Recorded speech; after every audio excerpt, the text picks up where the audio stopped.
মাদ্রাসা শিক্ষক কর্মচারীদের বেতন ভাতা গত 1 আগস্ট ছাড় হলেও স্কুল কলেজ শিক্ষক কর্মচারীদের আগস্ট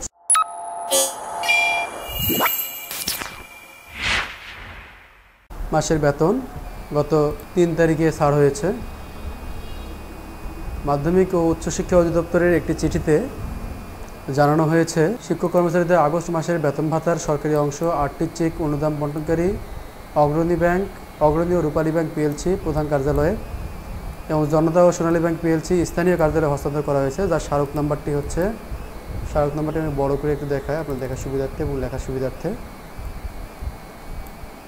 37.02.1.2008/2308/04 তারিখ 3/9/2024। শিক্ষক কর্মচারীগণ আগামী 10 তারিখ পর্যন্ত সংশ্লিষ্ট ব্যাংক শাখা হতে